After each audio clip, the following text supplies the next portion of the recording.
going on, everybody? What's happening? What's shaking? What's doing? Welcome to episode 320 of McRae Live. It's a Sunday afternoon here in Toronto, Canada, 12:41 p.m., Sunday, March the 16th, 2025. And I thought I would just pop on and just pop on and, just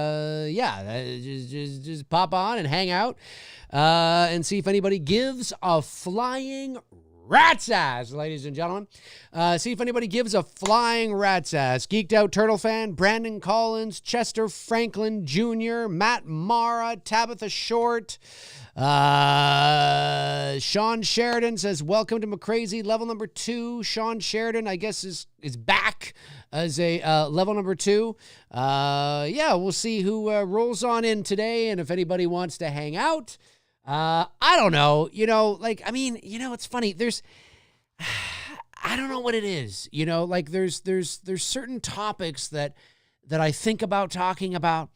And then there's certain things that I'm like, oh, maybe I should talk about that. And I'm just like, I don't really care. I just don't care. I don't care. It sounds awful. It really does. It sounds awful. And I know it does. But there's so many things. I'm just like, I'll look at I'll go to Bloody Disgusting's website and I'll check out, the latest horror news. Right? I'm like, oh, maybe there's some horror news that can ignite me. And I'm like, I gotta talk about that. You know what I mean? And I'm like, Toxic Avenger. I don't care. I don't care. Scream 7. Enough of screams. I'll care when there's more meat on the bone. So I have trouble. I mean, obviously, I'm not a news channel. I'm a commentary channel. I'm a punditry channel when it comes to the movie side of things, right? And so I often I know there's a lot of people that would like me to comment on the latest news, but I just don't care. It's not interesting enough for me in order to cover it. Do you know what I mean? There's got to be more meat on the bone. Scream 7 having just finished shooting, I believe. I don't care. Okay, they finished shooting. I mean, what am I going to, I'm going to spend, I could stretch a, hour and a half show out of that. I could stretch an hour and a half show out of popsicle sticks and Q-tips. I mean, let's be honest here. But there's some of the stuff I'm just like, I gotta have more meat on the bone. I want more juicy meat to talk about and sift through and analyze and, you know what I mean? Just kind of how I am. I know there are some people that have asked me if I would go through the entire Hellraiser franchise. I think it's wonderful that you are a big Hellraiser fan. I think it's amazing. I don't care.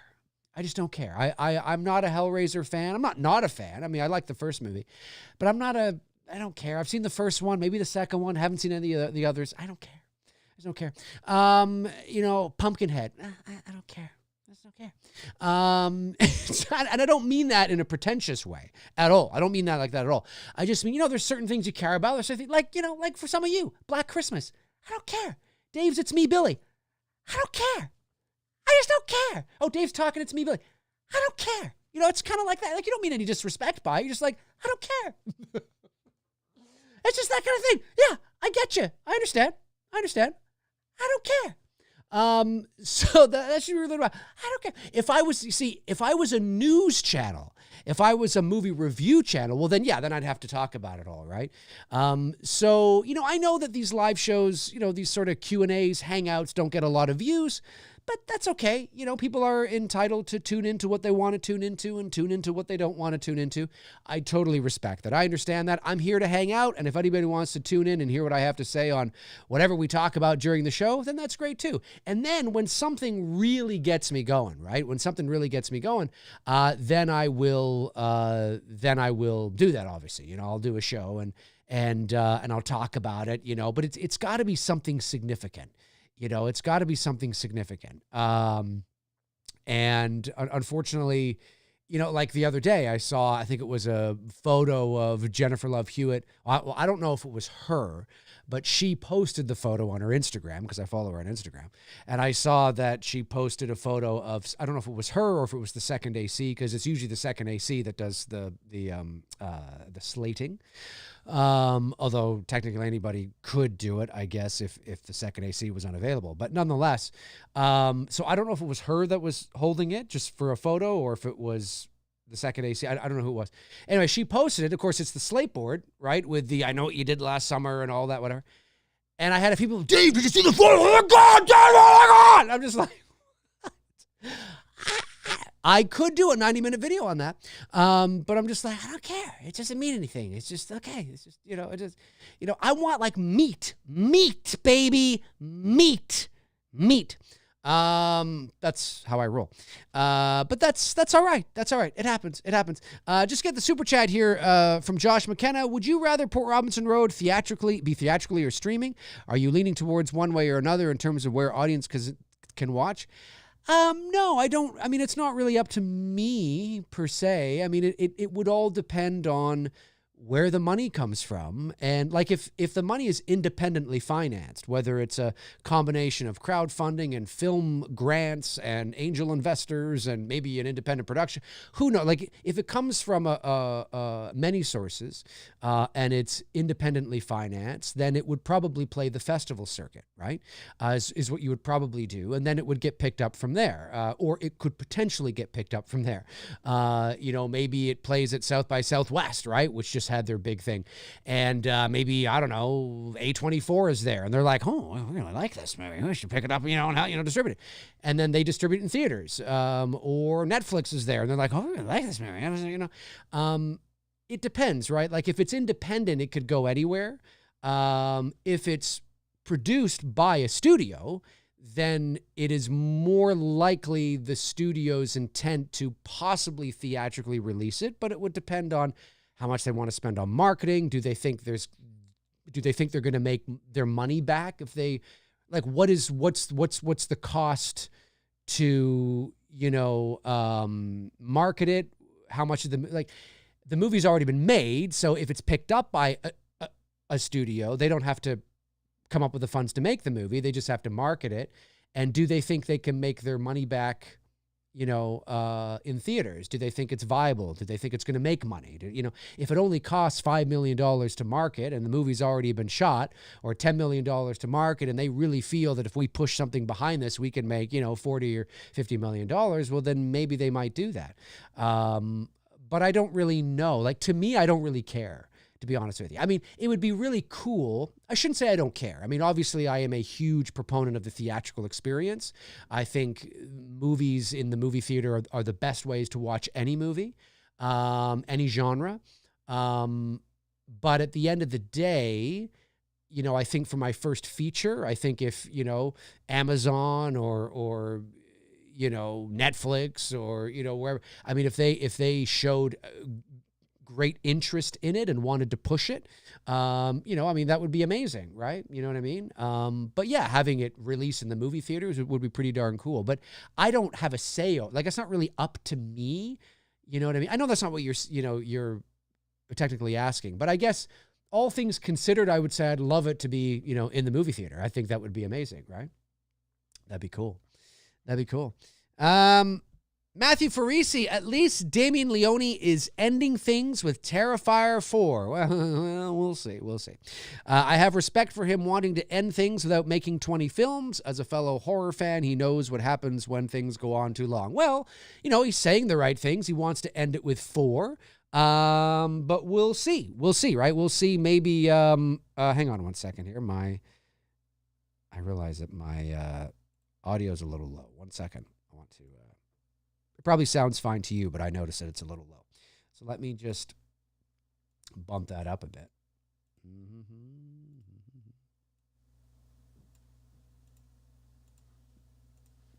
Blah, blah, blah. Blah, blah, blah. Hang on, let me now get this down. I'm too loud. Blah, blah, blah. There we go. That's better. Yeah, he's saying all the right things, right? He's saying all the right things, and obviously he is the sole owner of the IP right now. But we'll see. I mean, will Terrifier 4 be the last we see of Art the Clown? Probably not. It depends on how much money he's offered, how much creative control he wants to give up, whether he wants to just keep it in his possession and reap the benefits of residuals and after the fact. I don't know. If just because he says, I believe his intention, because I think he probably finds himself in a position now where, with the success of Terrifier 2 and with the success of Terrifier 3, and no doubt with the financial success of Terrifier 4, likely, he knows he's in a position now where he has put himself in a position where he can get other jobs, that people will offer him other jobs. And I think he's probably very intrigued and interested to go off and do that. Now, whether he will be successful in that, I don't know. I still have yet to see Terrifier 3. I did see the first 2 Terrifiers. I don't think they're, anything to write home about in terms of story. They are, you guys know how I feel about them. There's a gimmick and a shtick to them. And that gimmick and shtick is the splatter nature. It's the how extreme can we go? That's why you go watch the movies. That's why audiences go watch the movies. They're carnival. It's a show. It's a shtick. There's nothing wrong with that. I don't say that in a to throw shade. I'm just saying that is the shtick. That's the hook. That's why people go to see how more disgusting. I mean, that's why you're going to go see Terrifier 4, to see how more extreme, if possible, it can be over Terrifier 3 and 2. And so that's the hook, that's the shtick. And so what is Damien Leone's talents beyond that? I don't know. I think it's yet to be proven. And I don't say that as, to throw shade. I mean, he could go off and make some amazing movies. He could make like a Talk to Me or a Hereditary, or, who knows what I don't know. I have no idea. I'm just saying that the jury is still out on what he could do beyond that. And he knows that. He knows that he has to prove himself beyond that, which is likely why he wants to end things with Terrifier 4. He's like, okay, I can't just sit in this sandbox for the rest of my life. I want to go off and do other things, and I don't necessarily want to play in this sandbox forever. So, and of course, I totally get that. It's the same, although different. The principles are the same of why I don't want to make any more fan films. It's, I can't make a living in the world of movies making fan films. I can't make money. So as much as it's fun, and I know you guys have fun with it, I've been asked, are you going to make a Halloween fan film on the same level of, It's Me, Billy? Are you going to make this? No, I have absolutely unequivocally no interest. I will never, ever, ever for the rest of my life make a Halloween fan film ever again. I will never make a fan film ever. Because I am beyond that. And I don't mean to throw shade. Okay. I don't mean I'm beyond that in the sense of that I look down upon fan films. That's not what I mean. I mean that I feel that now I need to graduate and move on to original IPs. I have the utmost respect for people who tackle fan films, especially those who take it seriously and see the value in them in the ways that we did, or in the ways that Cecil Laird did, or in the ways that Vincent DeSanti does. And so I have the utmost respect. So when I mean that I'm moving beyond that, I don't mean that fan films are nothing. When fan films are done right and taken professionally by real filmmakers, they can be something really, really special. And of course, you can see what can be done. I mean, they're, depending on the level of fan film, they're real movies. They're real independent films. They're just fan film because they don't own the IP. And so you can see what can be done. I mean, especially in properties like Friday the 13th and A Nightmare on Elm Street, where, fans are chomping on the bit for something, original from, or official, and it's just not there. These fan films that produce high level production value that are able to attract, alumni, is huge. And you watch and you're like, yeah, this is not this is legit. And so I have the utmost respect when it's taken that seriously, because it can be used to bolster portfolios. It can be used to showcase what you can do within the confines of an already proven IP, which is really, really cool. And it can, you can flex those muscles and raise money and show that, there's so much upside to it. However, any filmmaker will tell you that if you want to have a career and if you want to, make money, I mean, let's be honest, this is show business. You can't live in the world of fan films, right? You have to move on to original work. You have to graduate to original work. So that's what I mean by that right now. Some filmmakers may choose to work in fan films and do original work, and that's cool too. That's cool. That's cool. For me, though, I have no interest in doing that, but that's just me. So the principles are the same, right? You look at it and you go, yeah, I can't just live in this sandbox for the rest of my life. I have to move on. And I think Damien Leone sees that as well. Now, I don't know the man. I've never met the man. So I say this as just purely objective as I can possibly be. Whether he will be as successful doing other things is yet to be known. We don't know. It's like, will I be successful with the house on Port Robinson Road? No idea. No idea, right? I mean, who knows? And so, but you've got to take those steps towards that to eventually figure that out, right? You have to, you got to put yourself forward to figure that out. So, so will Terrifier 4 be the last Terrifier? Maybe, but if it makes $200 million at the box office, probably not. Now, it may be Damien Leone's last. I mean, maybe he's at a point where if he can bring his vision and his story to a close, if he feels really complete, now I know he's very protective of it right now, right? He's very protective of it.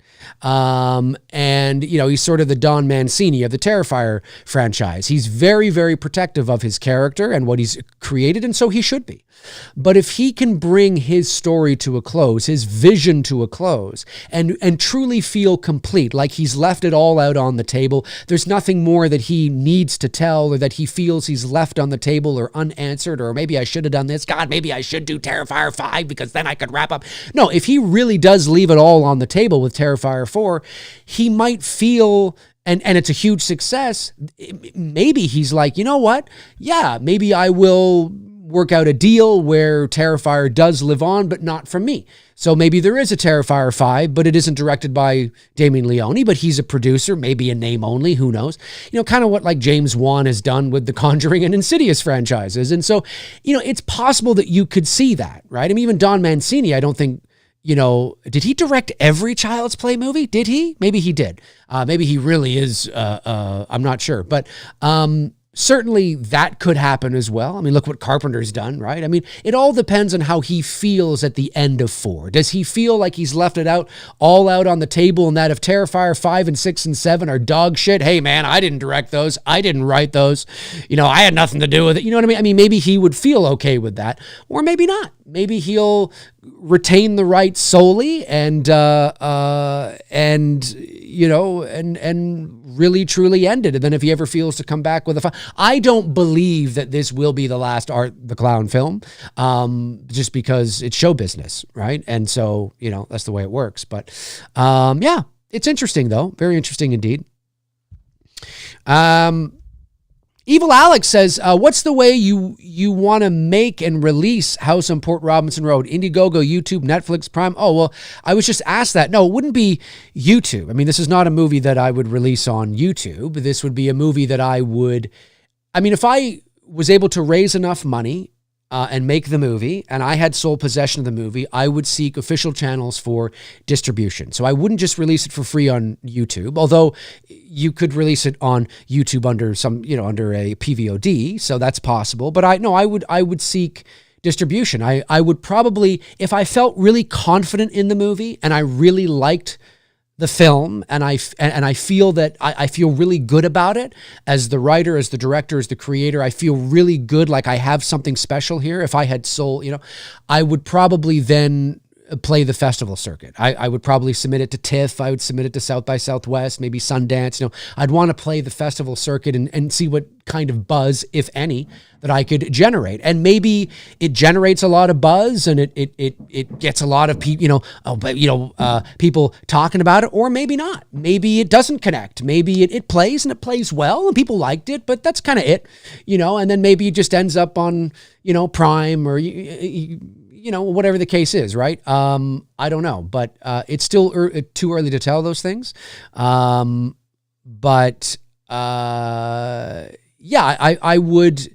I mean, ideally, again, because I am a huge proponent of the theatrical experience, I would love to have the house on Port Robinson Road play in a movie theater. I mean, that would be amazing in the theaters. And if it's a low-cost film, then it's low risk, relatively, right? I mean, if it costs $2 or $3 million to make, you spend maybe, $5 or $10 million to market it. I mean, if a studio or production company feels really confident in it,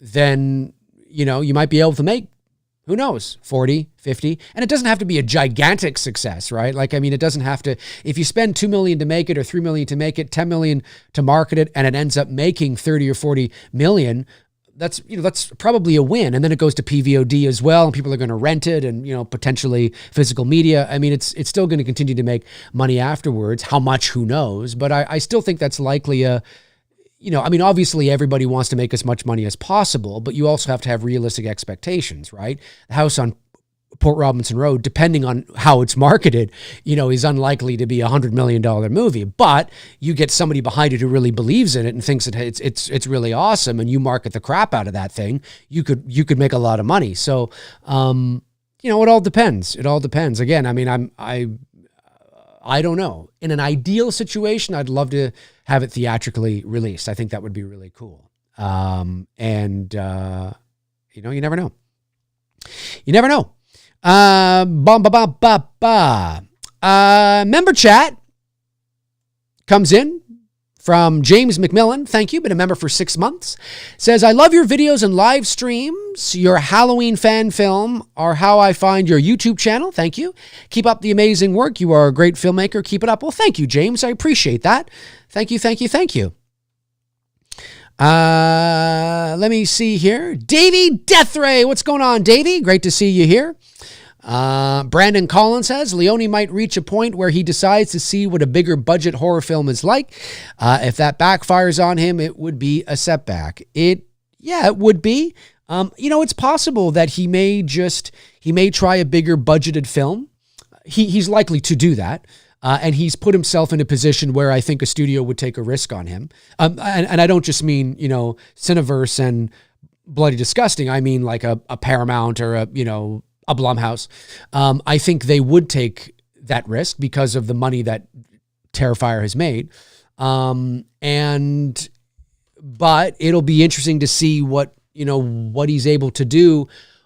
It'll be interesting to see what he's able to do if he decides to do this when it's not when there isn't a gimmick to it, right? When there isn't a shtick. And like I've said, that's not me throwing shade at Terrifier, but Terrifier is a splatter film. That's what it is. I know that the lines get blurred, and in today's day and age, we seem to cross-pollinate genres like it's nobody's business. It's a sci-fi, horror, thriller, romantic comedy, urban legend. It's like, shut up. It's a science fiction. Like, I'm not somebody. Yes, the original Terminator has horror elements, sure, but we'll just leave that there. Terrifier, if it had been released in the 70s, it would be sitting right alongside, Last House on the Left and The Hills Have Eyes. And, or even worse than that. I mean, it's a splatter. It would have been a level 1 video nasties. It would have been banned. It would have been, it already has issues today. And so there is a shtick and a gimmick. And without the shtick and the gimmick, what can he do? Because people are not, yes, I know people like Art the Clown. They do. Sure. And David Howard Thornton has done a great job. Sure. But you put Terrifier, you make Terrifier, and that's what the studios wanted to do. Damien Leone knows this. He knows what he's got. He knows what drives the feast. He's not stupid. Remember, after the success of Terrifier 2, he had every studio wanting to jump on board. He had meetings with a lot of people. But they all said the same thing. We can't do it like this. Like, we can't do it like this. Like, we need to get an R rating. Like, we can't do it like this. You know what I mean? And And he knew that if it was done like, regular horror, like a regular slasher movie where, it's like a Friday the 13th or something where you see some blood, but not like this. He knew that not only would go against the brand of what Terrifier is, but it would angry fans and it would, the whole thing. He knows what the shtick is. He knows why you go. You like Art the Clown. Okay. But that's not why you're going. You're going to see the gore, the blood, the craziness, something that you don't see in regular horror movies. And so take that out and just make a regular horror movie like, I don't know, a Cobweb or a Talk to Me, or can Leone do it? I'm not saying he can't, but the jury is still out on it. Chester Franklin Jr., Dave did good with Darren and Frank with the best and worst of Halloween 5. Thank you, Chester. And also, what do you think about their solo channels? Good. I was on Darren's channel a couple of weeks ago. Frank and Darren are killing it. Yeah, no, they're doing well. They're doing well.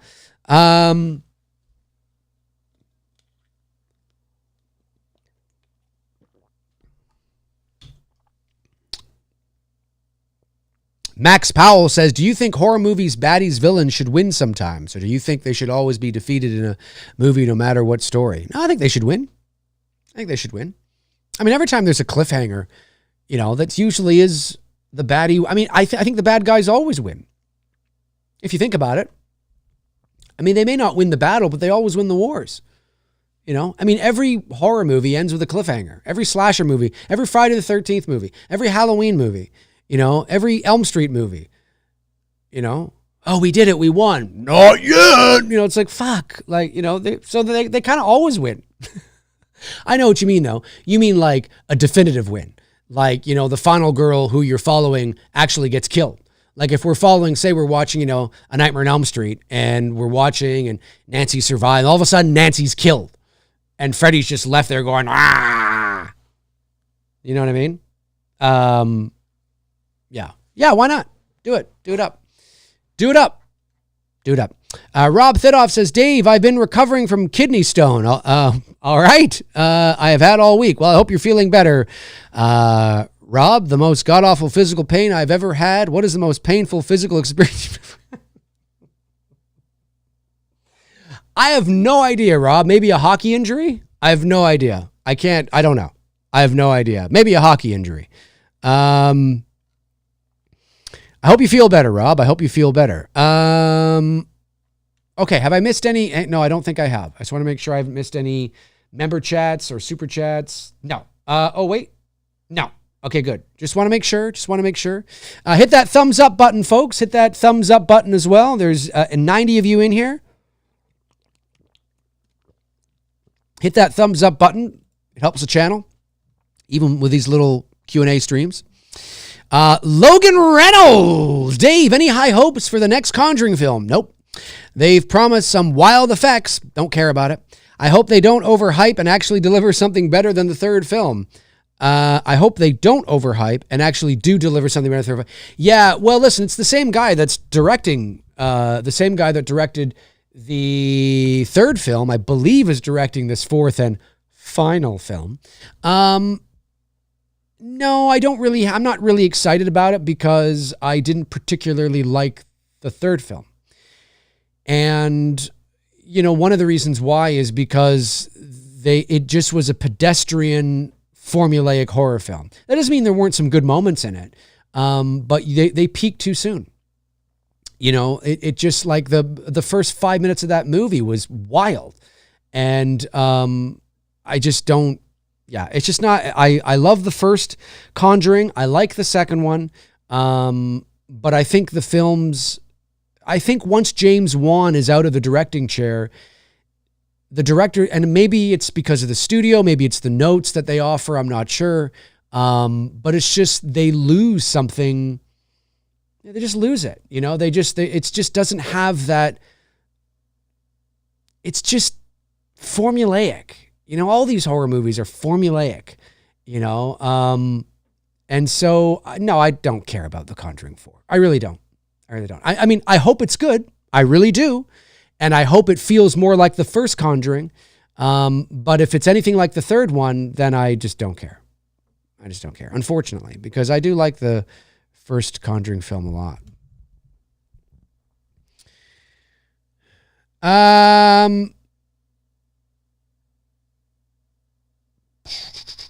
me see. Scrolling back.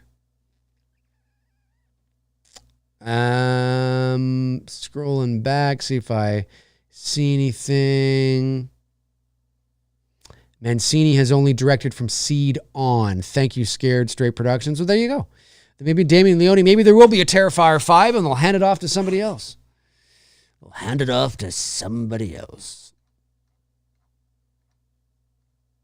And before you ask, no, I would not do it. If I was ever asked to do a Terrifier film, no, I wouldn't do it. I wouldn't do it because it's not my kind of horror. I couldn't bring the right sensibilities to it. My horror isn't Terrifier, and so I'd be the wrong person for the job. No, you need somebody who has a great appreciation for the splatter horror, understands the splatter horror genre, understands the Terrifier lore to do it. And I wouldn't do it. They wouldn't ask me anyway. I'm just saying that hypothetically, if I was ever asked, I was in a position where I'd be like, no, I'm not doing it. I'd turn it down. Yeah, because it's not. I couldn't bring my strengths in the world of horror. Is not that. That doesn't mean I couldn't. It doesn't mean I am incapable of doing it. It just means that I just don't care. I don't have the desire or the care to do it, and I don't think I'm the right choice. Let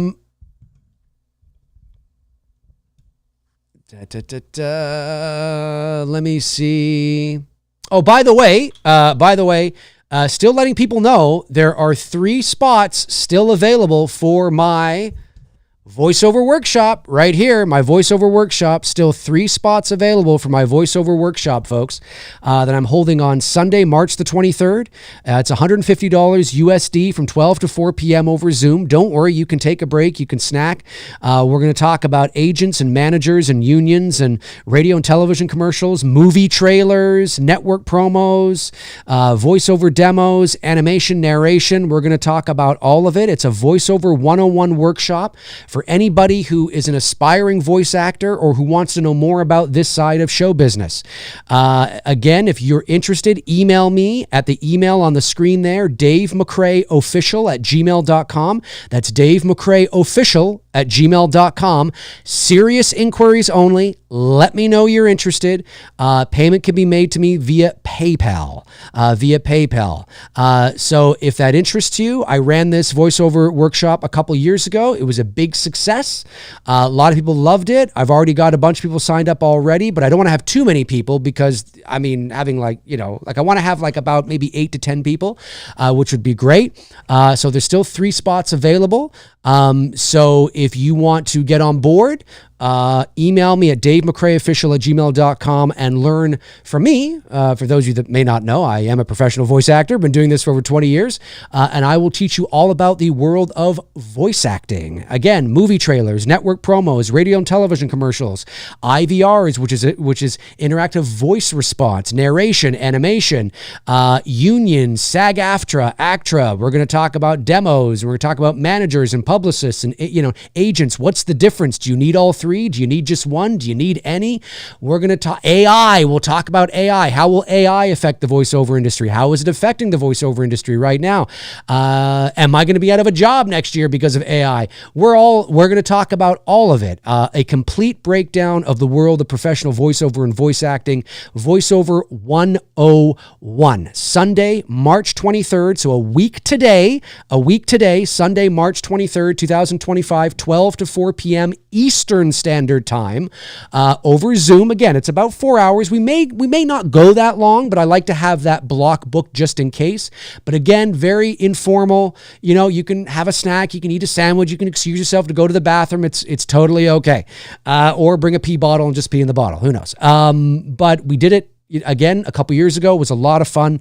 And it gets, it's a cool thing for me to meet you guys as well over Zoom. And you also get to meet each other as well. So again, Dave McRae official at gmail.com, serious inquiries only. If you want to get on board and learn about the world of professional voice acting. Again, maybe you just want to know about this side of show business, or maybe you're an aspiring voice actor and you've always thought about getting into it. Well, this is the workshop for you. I'm going to demystify. There's a lot of misconceptions about the world of professional voice acting. It's one of the most important parts of the entertainment. It's one of the most important parts of the entertainment industry, but sadly, because we are rarely seen and only heard, it is one of the most misunderstood and unrecognized parts of the entertainment business. But you hear voice actors like me every day, all the time. So again, email me, davemcraeofficial at gmail.com. Serious inquiries only, and let me know you want to join the voiceover workshop a week today, March 23rd from 12 to 4 p.m. All right. Brandon Collins, member chat. Thank you, Brandon. Says, thoughts on The Brutalist utilizing AI to tweak the accents on the actors' performances. Legit use of a tool or technological overstep? Yeah, it's a great discussion. Obviously, I will be talking about this in the workshop, but I will just say when it comes to AI in a general sense, not necessarily specifically to voiceover or voice acting, but in a general sense, look, AI is here to stay. AI is here to stay, and it's not going to go anywhere. And, this is no different. I mean, it's very different, but the principles are the same. When the printing press came along, and then people were using typewriters. And then I remember my dad, who of course, came up through the golden age of journalism.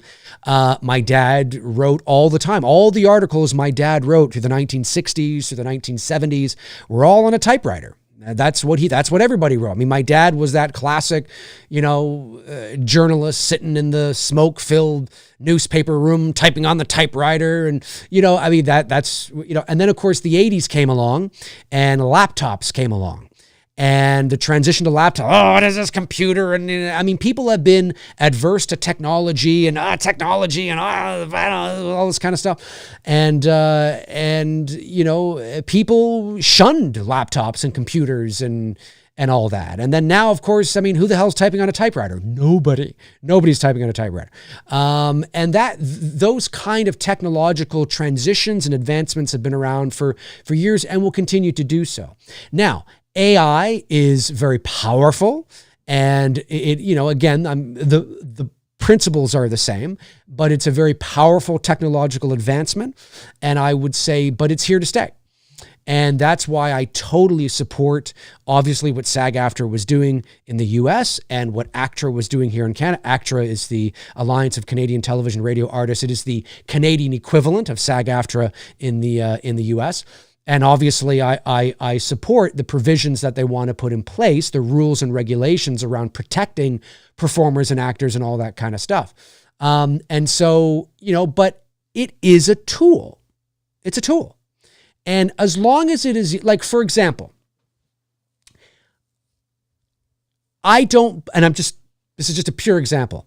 I think it is unethical and immoral, maybe that's too strong of a word, but you know what I'm saying. I don't think it's right that you go to, what is it, Chat GPT? Is that what it is?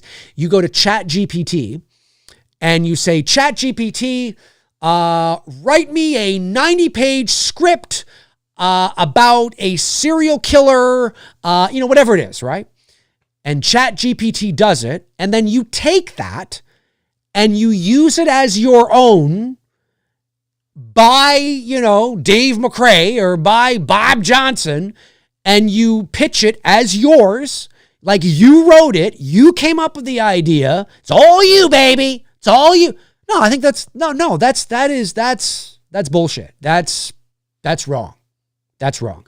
Now, if you want to market it as this screenplay was written by ChatGPT, I think what eventually will happen, Brandon, and you probably will agree, what eventually will happen in the world of AI, especially in the entertainment business, you will start to have almost a new genre. A new genre will be created, a new genre of music, a new genre of film. a new genre of voice acting, a new genre, whatever the case is. You will see, like a whole movie will be AI, but it will not be marketed as this was created by people. It will be like the AI genre. So, you go to Netflix and there's an AI genre. There's horror, there's comedy, AI, romance, you know what I mean? And you click, you're like, wow, I'm going to watch this AI movie. It's a 90-minute movie made completely by AI. The script was written by ChatGPT. The effects were all AI. The characters were created by AI. The voices are all AI. Like eventually that's probably where it's going to go. So, and I'm not saying that's right or wrong. I'm just saying, no wool is being pulled over anybody's eyes, right? It is a genre, and the protection that the unions are implementing is to protect the real life actors and the performers and the jobs of real people. So hopefully real actors and real voices and people actually doing the effects and typing the screenplay and typing the dialogue and thinking of the stories, those hopefully will continue to advance forever.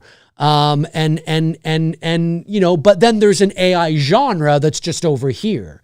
And then that way you know what you're getting into, right? This script was written by ChatGPT. You know it. Nobody's trying to pretend that they're a better writer than they really are. Do you know what I mean? Or, whatever the case is. So, but I think if you go to ChatGPT and you say something like, tell me the different, or help me understand, like say you're a new writer and you know that a good story has 3 acts, right? There's a three acts, and you're like, I want to make sure that I get this right. So you go to ChatGPT and you say something like, help me understand what a 3-act structure in storytelling is. That's a great way to use ChatGPT, because then ChatGPT would tell you all about how a 3-act structure of a story works. And then now you're presented with that knowledge. You go, oh, great. Now I can take that and think about that as I'm writing my story, right? You know what I mean? You're using ChatGPT as a tool to help you learn, but you're not asking ChatGPT to create for you. Do you know what I mean? That's a whole other thing. But using it like you would use Google, right? Or something like that, I think can be very effective. And because of the speed for which ChatGPT operates at, you can have your answer within a nanosecond, literally. And I think like, again, using it as a tool, I think is okay. Now when we come to the brutalist, I'm sorry, Brandon, you know how I go on. When we come to the brutalist, I would have to brush up on what specifically was done. But I think for me, if it was all of Adrian Brody's dialogue, like everything, I might take a little bit. If every time Adrian Brody spoke, was it every time that he spoke? Was it every time that Adrian Brody spoke, they used AI to fix his accent? Or was it just under like a scene? Or a specific piece of dialogue? Like it wasn't the whole thing. Help correct me, and then I'll be able to tell you exactly how I feel about that. Jamie Hart is back. Jamie Hart is back as level number 1 member. Thank you, Jamie. Appreciate that. Thank you.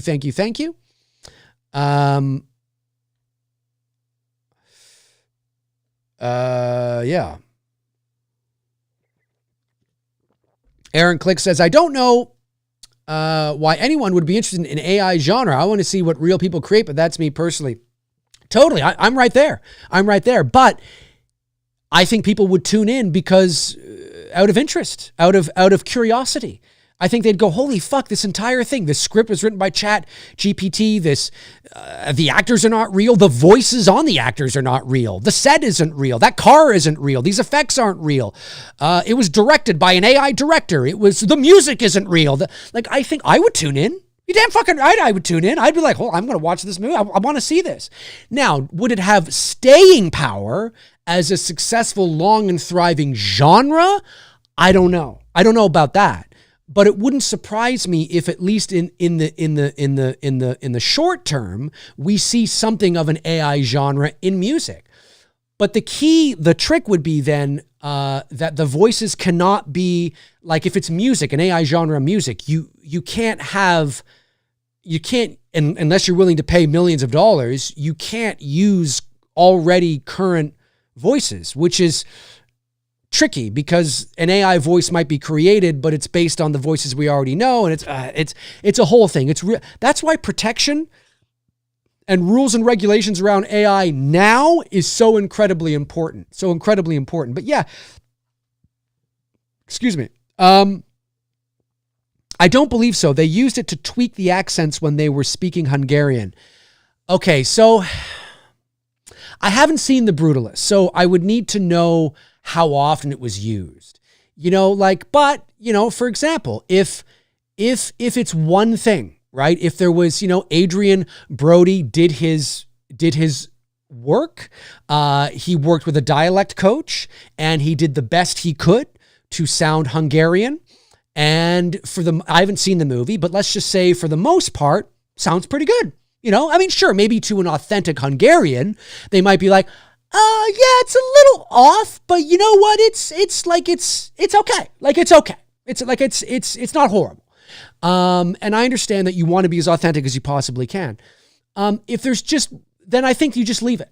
It wouldn't be the first time that actors in movies have done okay. It's been fine. You know what I mean? Whether it's a British accent or a French accent, whatever the case is, a Russian accent, but But if he was really good, like he was actually really good, and there was just one line where he couldn't quite get the rhythm in his tongue, or he couldn't, whatever the case is, and they decided to use AI to just fix that one line, I'm okay with that. Because it's being used as a tool. And it's not, I'm okay with that. But if it's depending on how much he spoke Hungarian, if it's every single time and it's a lot in the movie, I don't know. I'd have to think about that. My answer is, and it's not a cop-out, I'm not sure. I'd have to think about that.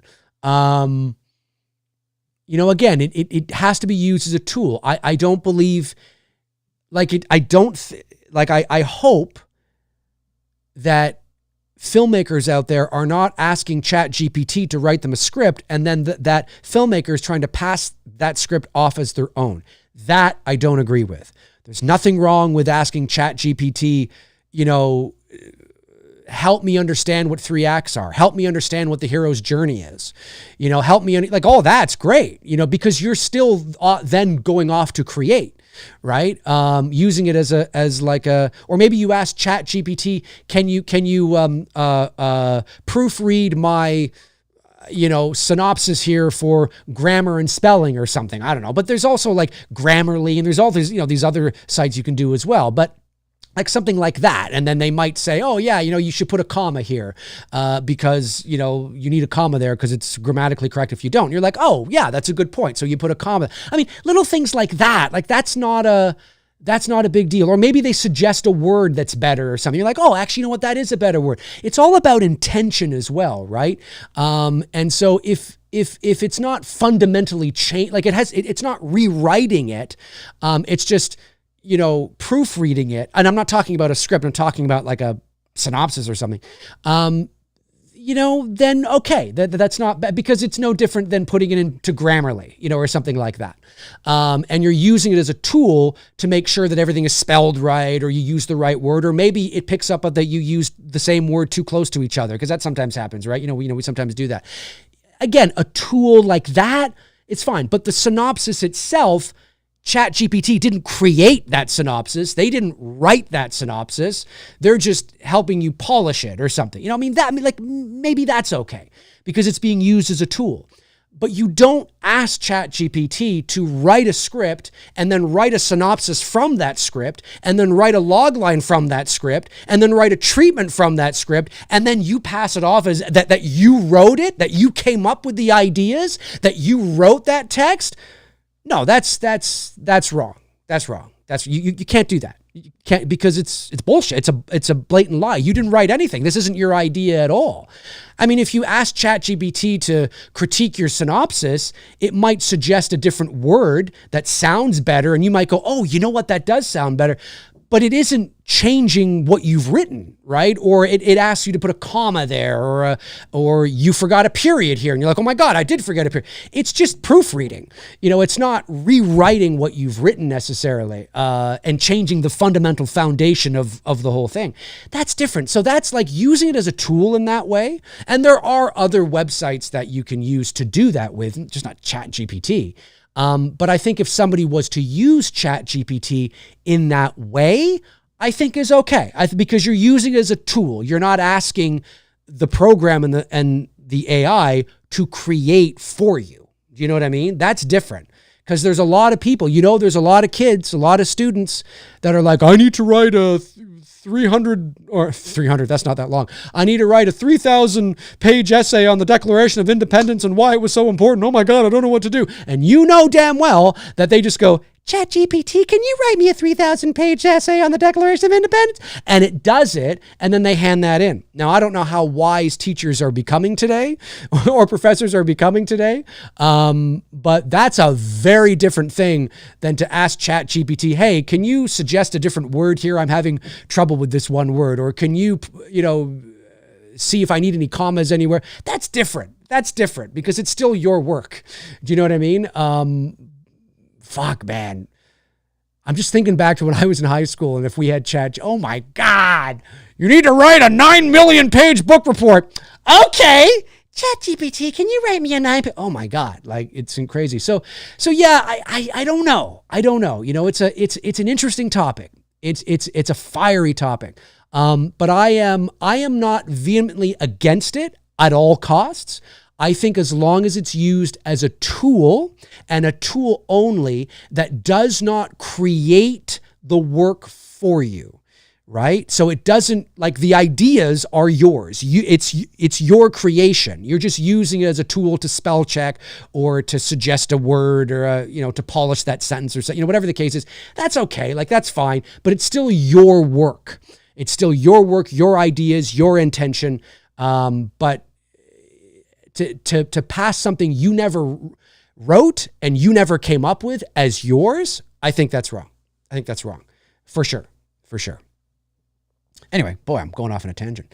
A very generous super chat came in from William Long. Thank you, William. I really appreciate that. It says, Dave, I'll be honest. I used to think you made up some of your hate mail. No. Oh, no. Nope. Solely to entertain, of course, but I just couldn't fathom these people existing. Then I got on Twitter and realized very quickly, oh, Dave's not exaggerating. Oh yeah. No. I did not exaggerate. No,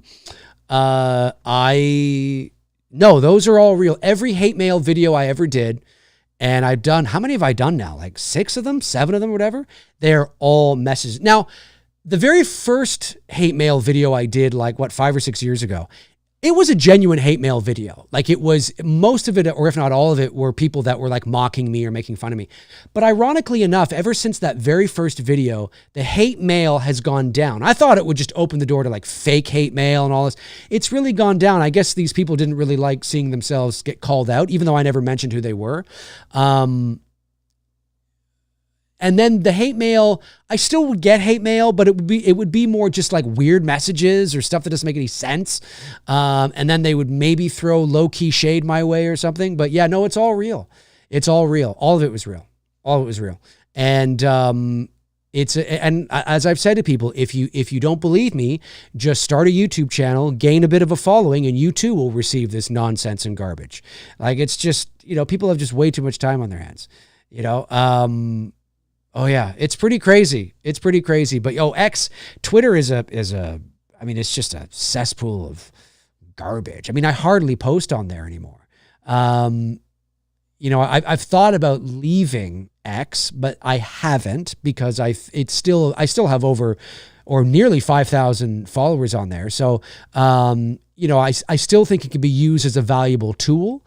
But there's so much vitriol in the movie space, and the second it's a Wild West, and I'm hardly on there. I am on there, and I will post on there, and I will continue to do so. But it's just, yeah, it's dog shit, absolute dog shit. Let me see. Let me scroll down here. And thank you, William, again for that super chat. I appreciate it. Let me see here. Machete Slasher says, my professors put our work through an AI detector. Good for them. Well, they say they do. Some formats of submissions do it automatically. Yeah, and that's a good thing. And you have to do that now. The problem is, though, too, is that, who was I talking to about this? I forget who I was talking to about this, but somebody said, too, that they had written something and they put it through an AI detector, and it came up as like 99% AI, and it wasn't AI at all. He had written it completely himself. But what he said was, and this is interesting, is that some AI, what did he say? He said that if you are a writer, if you are somebody, and I am this way actually, I can be a little verbose in my writing, and I have to learn to, trim things down, just as I'm verbose in my speaking. But some people are like this. My dad was like this too, but one of the things he said was that I don't know if it's like this with every AI detector, but that AI, one of the tip-offs for an AI detector in determining AI written work is the overuse of the same words, or the overuse of flowery language, like they're being a little, maybe a word salady, or you know what I mean? Not all the time, but that can be it. And I tend to do that just naturally. But he said that people do that. Like, there are writers out there that do that anyway.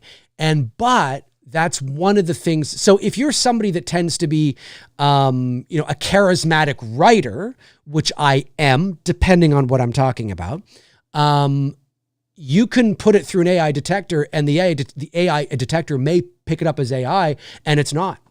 That's happened before too. I've seen people do that with AI images that are not AI images. They've created them completely themselves in Photoshop. They run it through an AI detector. It's like, this is 89% AI. And they're like, what? So it's not, obviously it's a very good system, but it's still, depending on what system you use, it's obviously not perfect, because it's obviously not factoring in for humans that write that way as well.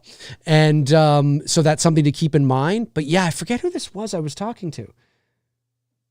Somebody fairly recently, or maybe it was a YouTube video I was watching. It might have been a YouTube video I was watching. This is within the last few months. But I thought it was fascinating. But it's a good detector. Like, it's a good indicator that maybe there's something going on here, right? And you have to do that. Like, even if it's not a perfect system, you have to do that. Or one of the tall tale signs will be if you have a good student. And teachers know their students, right? Teachers know their students. Teachers know who's a good student, who's not. At least it was like this 35 years ago. I don't know if it's like this now in high school. I don't even know what high school is like anymore. In high school, do you guys still, like, if anybody's watching who recently graduated high school, are you still, like, are you all on laptops now, or are you still using pen and paper, or are there chalkboards and whiteboards anymore? I don't know. I haven't been in high school in over 30 years, so I have no idea.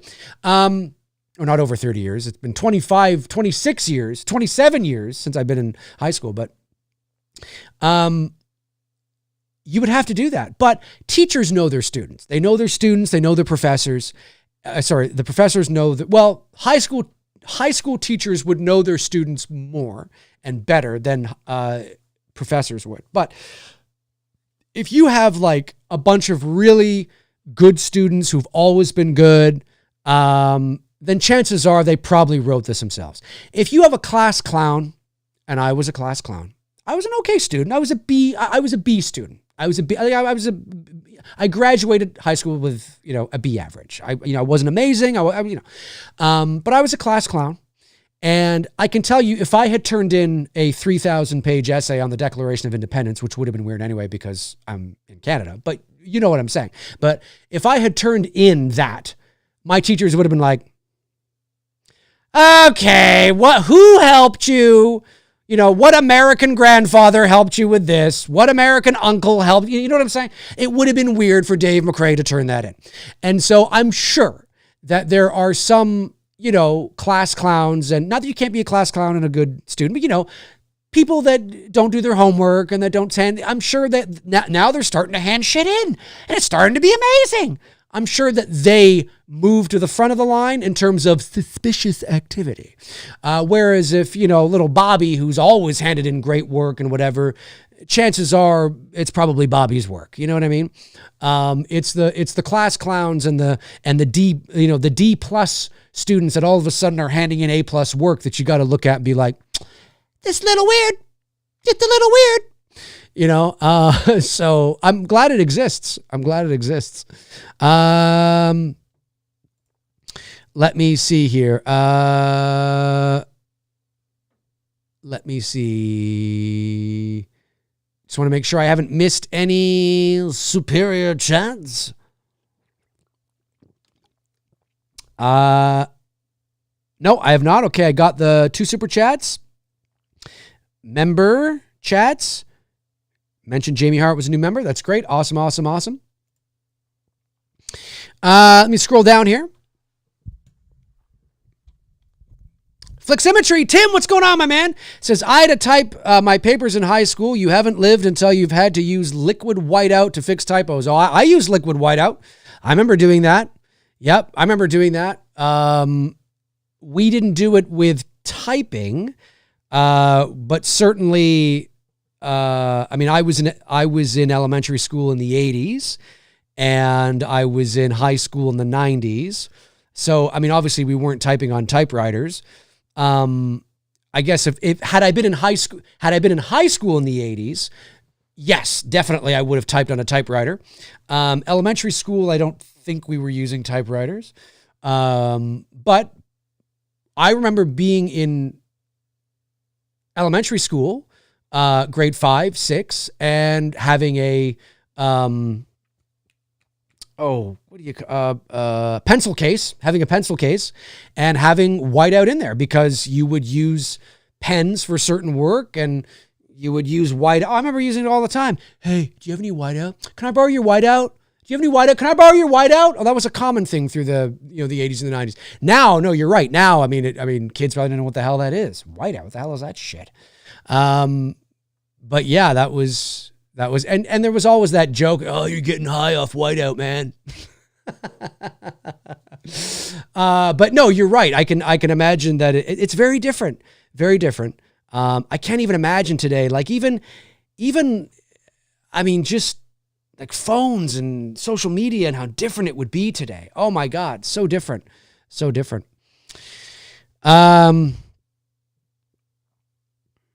Let me see here.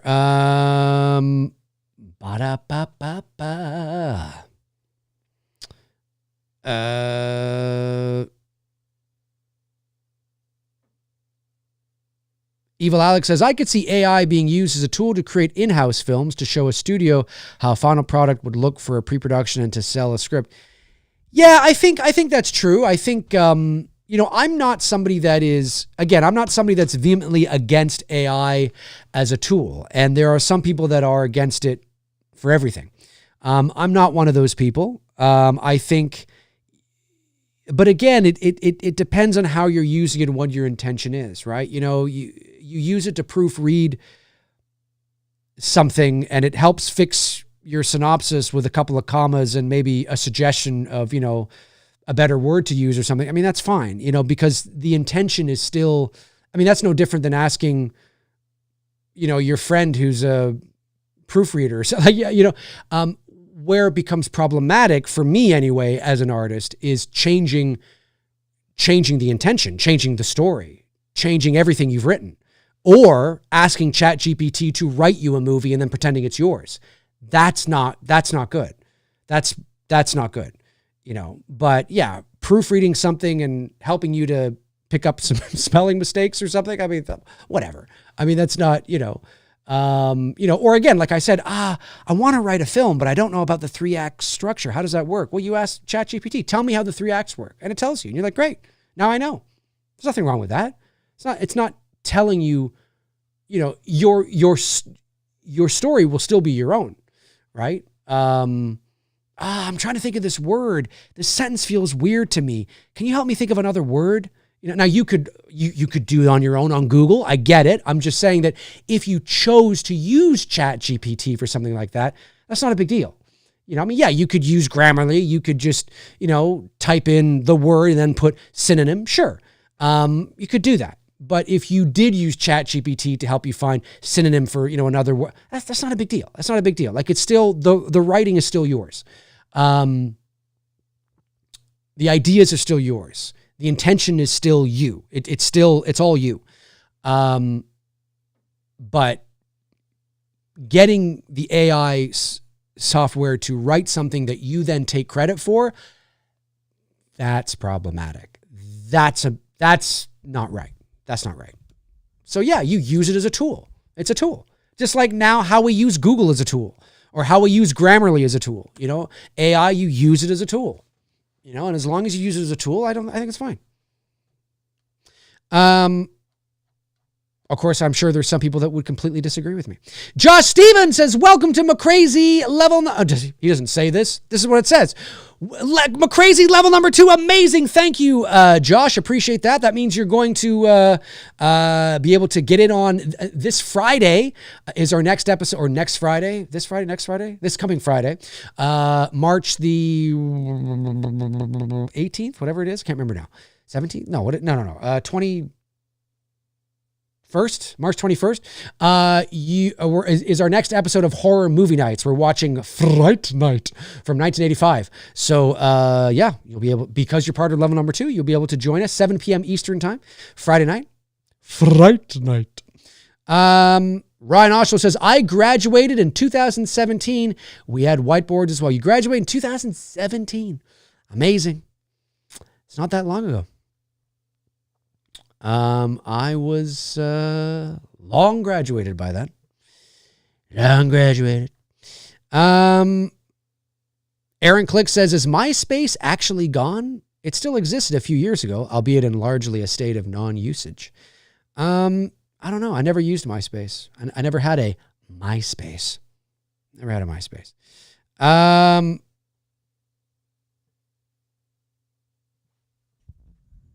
Jacob Corntho says, I type on my desktop, but I make sure to print everything out just in case something happens. Don't want to lose everything. Yeah. I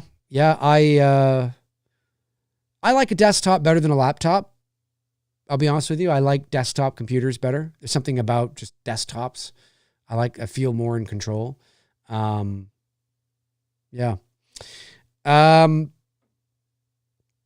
Evil Alex says, by the way, who is the woman on the Port Robinson Road poster? An actual actress or made up? No, she's made up. It will be somebody. I mean, she's based on somebody in the film, which I can't tell you about right now. But yeah. I love that poster. If it was hanging in the theater, I would go see it based on the poster. Thanks, man. I appreciate that.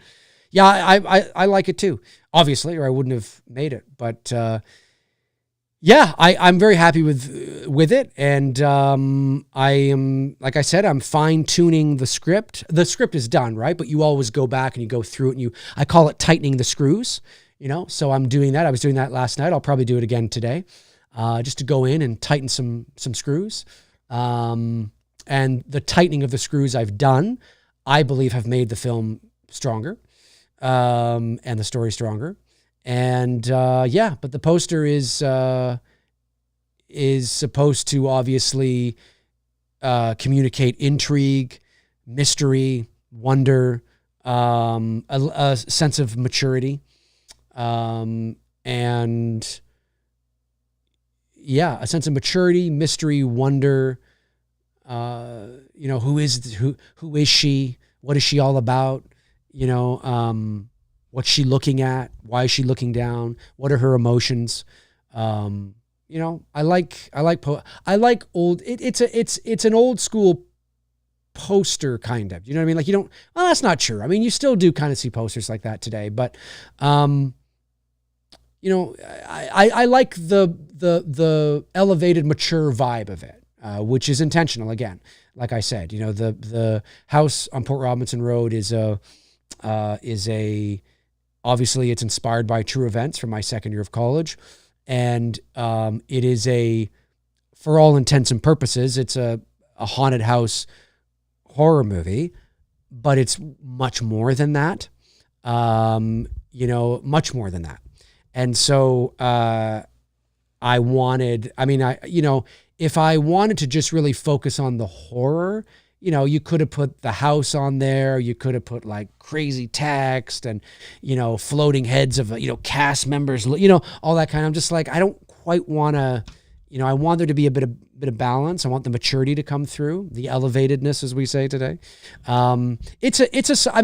If you had to classify it as a genre, it's a psychological horror drama or a psychological horror thriller drama. Do you know what I mean? Like as I've said before, there's a very strong philosophical component to the piece. And I don't mean that in a pretentious way. Like I'm not trying to sit here and say that, like I don't want it to come across as pretentious and I sit and smell my own farts. You know what I mean? I just mean that I've always wanted it to be that way, even before the word elevated was a thing.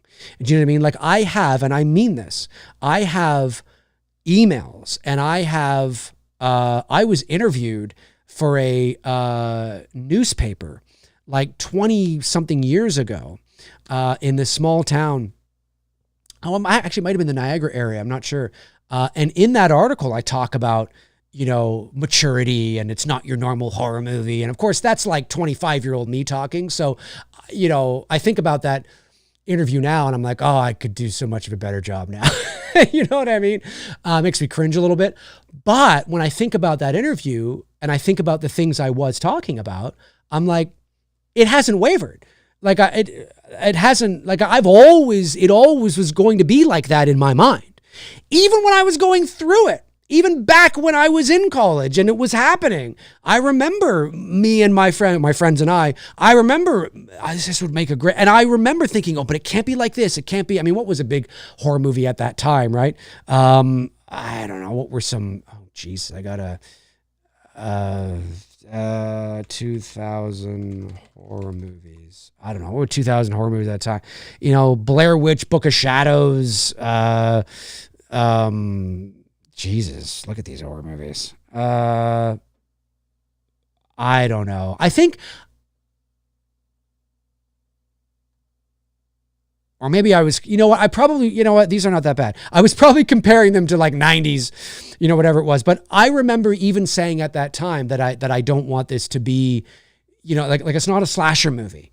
It's different. And it's because the reason why is because I obviously naturally gravitate towards that kind of storytelling and horror anyway, but it's also because that's really what it was like. Again, the film is inspired by true events. So obviously I've taken creative liberties to help tell a compelling story. You have to do that. But the principles, and there's a lot of things in the script and in the film that did happen, of course. But the conversations that myself and my friends would have and the things that we would discuss and the things we were going through and the things like it wasn't fun and games. Do you know what I mean? Like it was fun, sure, but it wasn't, there was a serious side to all this. And that I want to be a very strong component. And then of course the conversations we would have and the things we would discuss, the things we would pontificate about, the things we would look into and try to do. It's a whole, again, I don't want to get into spoilers obviously, but that was always part of what I wanted a part of the film. It's a horror movie and it's going to scare you and it's going to creep you out and it's rich and dripping with Dave McRae mood and atmosphere and tension, but it's not just that. You know what I mean? And that's, there's much more to it. There's much more meat in terms of I mean, you could say that it may be more of a character. It may even be more of a, well, I don't know. I mean, it may be a balance of both, plot driven and character driven as well. Like there's a, you know what I mean? And again, I don't say that like I'm sitting here going to say, oh, I've written no. I'm just saying it within the I've written the greatest movie of all time. That's not what I'm saying. I'm saying within the confines of traditionally what you think about when you think about haunted house ghost movies. You know what I mean? This is, I feel, although I am biased, it's different than what you would usually expect. That's how I see it. But that's me. Time will tell.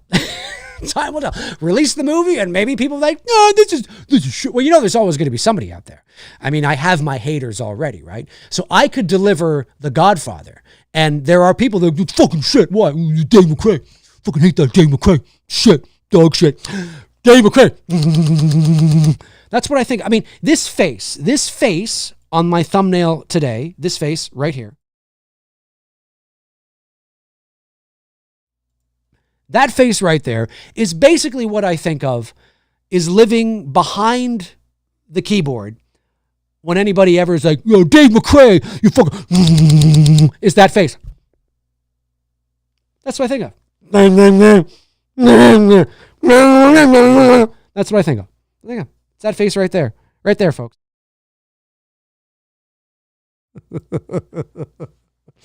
That's what I think of. That's what I think of. Jacob says, do you feel the modern movie posters are lame? Nowadays, I feel like movies have better artwork for their boutique vinyl and physical media releases than for theatrical posters. It's weird. Yeah. Oh yeah. That can definitely be the case. No, I don't think so. I mean, you know, I don't think it's a yes or no question, right? I think there's a lot of nuance there. I think some posters are pretty, you know, unimaginative, right? You know, just a bunch of floating heads and, you know, some creepy text or something. And you're like, this isn't, you know, I miss the days of, and I understand why we've evolved to this, but I miss the days when, you know, movie posters were, I mean, look at the movie posters from the 70s. Look at them from the 80s. I mean, true artwork, you know, true artwork, you know, I mean, sometimes you went to see a movie because of the poster alone. You know what I mean? And you didn't know necessarily what the movie was about. You knew the title, maybe you knew who was in it, but the poster was just like, fuck, you know? And so I miss posters like that. Now we do see, like to your point, we do see posters today that are minimal. I like minimalistic posters. You know, I did that with the Billy posters as well. You know, the first one, you just have the phone. The second one, you have the axe. The house on Port Robinson Road, you have this woman, who is this woman? She's looking down and sort of this black and white ghostly sort of thing. And who is she? What sort of, and it just says the house on Port Robinson Road. It's like, what is this all about? I mean, you know, you could look at that. You could look at my poster and think it was a drama. And that's on purpose. It's on purpose because you're picking up the dramatic maturity of the artwork. Right. And so, you know, that's designed that way. But then the text is red. Text is red. Ooh. And the house on Port Robinson Road. And that immediately makes you think, ooh, okay, it may be a drama, but there may be something else here too. You know what I mean? And that's on purpose. Like, and then you read, you know, the tagline, another dimension of consciousness awaits. Ooh, this is interesting. What is this? This is interesting. You know, inspired by true events. Ooh, you know, everybody has everything on the poster has a role to play, right? And it's sort of like a puzzle. You read that, you go, oh, and then you get a complete picture, right? You know, and so I put a lot of thought into these things. I don't just, you know, even the Billy posters as well, which I got a lot of positive feedback on, which was great. I mean, not everybody liked them, and that's fine. I couldn't care less. But they did get a lot of great feedback, and they were designed in a way, you know, even when you look at the posters, you know, you look at chapter 1, there's it's a green poster essentially, right? You know, the background is green, the phone is green. You look at chapter 2, it's red.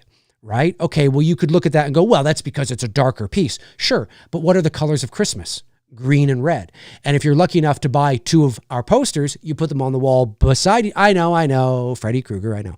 But you put them on the wall beside each other, you go, oh, it's Christmas, green and red. You know what I mean? Those things were, intentional, right? And the axe, of course, and the Christmas lights and all that. And even, the line, where it says, don't tell them what we did, Agnes. That's not just a line that Billy says. It comes to have significant meaning and revelation of what it actually finally means in chapter 2, connecting to the original Black Christmas, right? And so, I put a lot of thought and right down to the text, the font, the image, the layout, the images that I've chosen to use, how I've manipulated them, how I've constructed them, the shading and all that. I go in, I don't just take images and just go there, it's good. No, I spend hours, days, sometimes weeks on a poster, and it will go through many drafts, before I find one that I like, or I've gotten other eyeballs on it. And they say, yeah, that's it. So, I'm glad you like it though, dude. I'm glad I can tell you right now, if I saw that hanging in a movie theater hallway, I'd walk over to it and be like, what's this? The house on Port Robinson Road. Interesting. And I'd go home and I'd Google it, or I'd stand there and I'd look it up on my phone right there in front of the poster. I haven't missed anything, right? I haven't missed any more super chats. I don't think any more came in. Josh Stevens, new member. Yes. Cool. Okay. I just want to make sure. Folks. Brandon Collins says, I cannot stand people who belittle others for liking or disliking a film. I agree. You see this a lot in Facebook groups. If someone mentions they like Halloween Ends, a million chuds scream at you. It's true. Yeah, it's true. It doesn't make any sense. It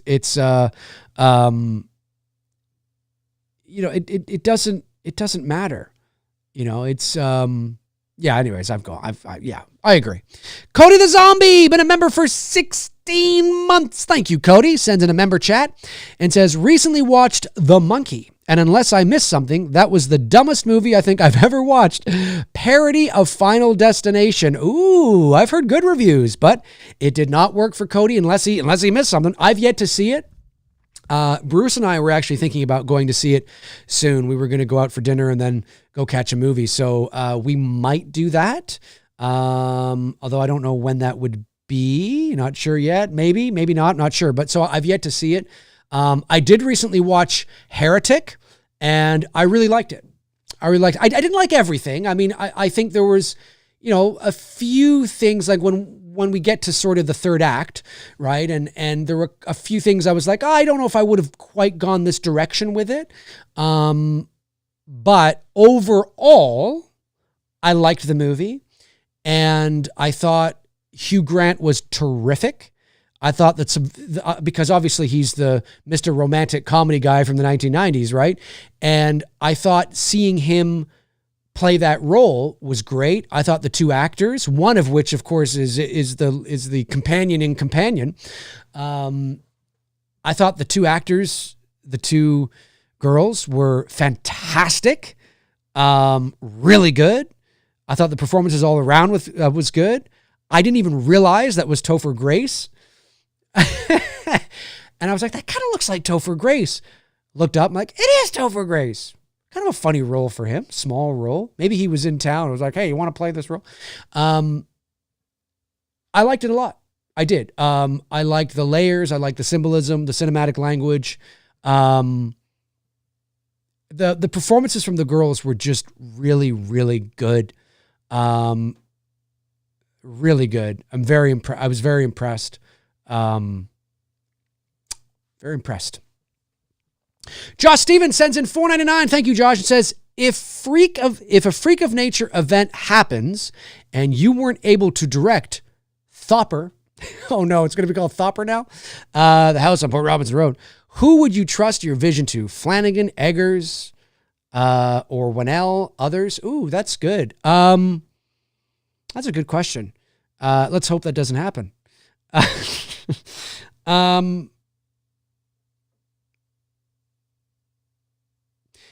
I think all three of those directors would actually do a really fine job, because all three of them have the sensibilities to create the story that I've written.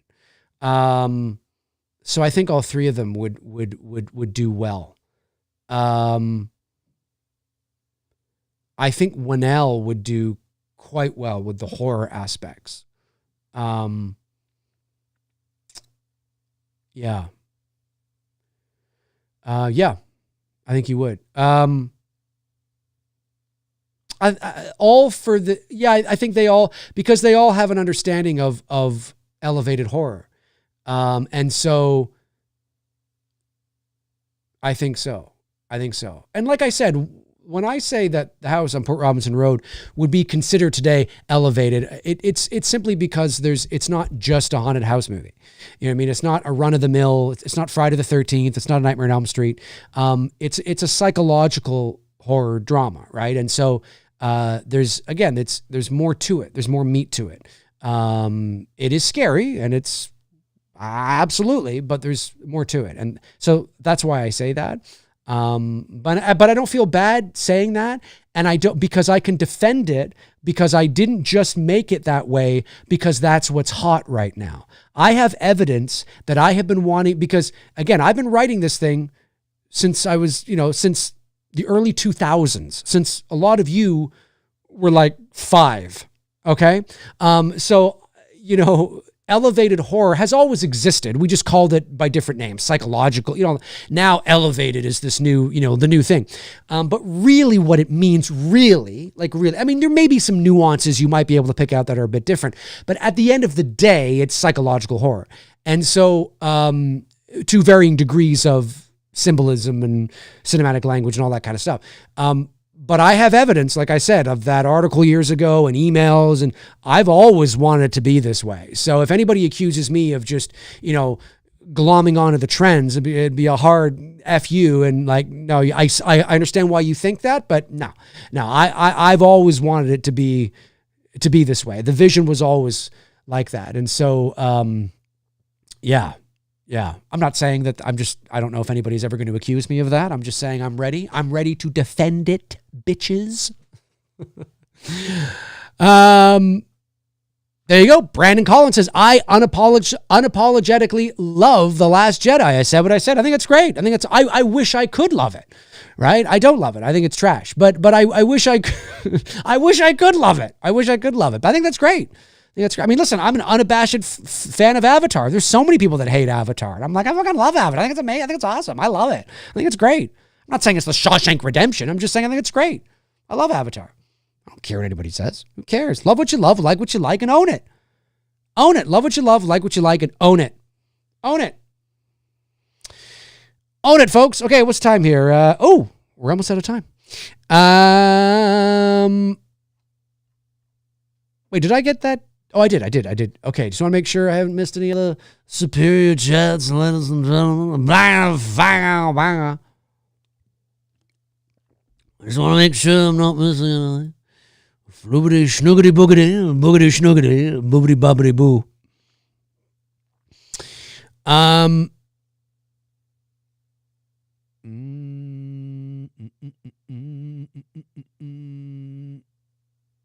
Flick Symmetry says, you've been writing that thing since I was in my 30s and since I was in my mid-20s. Yeah, it's been, but it was off and on, right? I mean, it's not like I've been consistently writing it. It was, like I said, it was, I could only take it so far to where the maturity and wisdom of my age would allow me to take it. And then I finally was able to take it where I needed it to be by the time I hit middle-aged, right?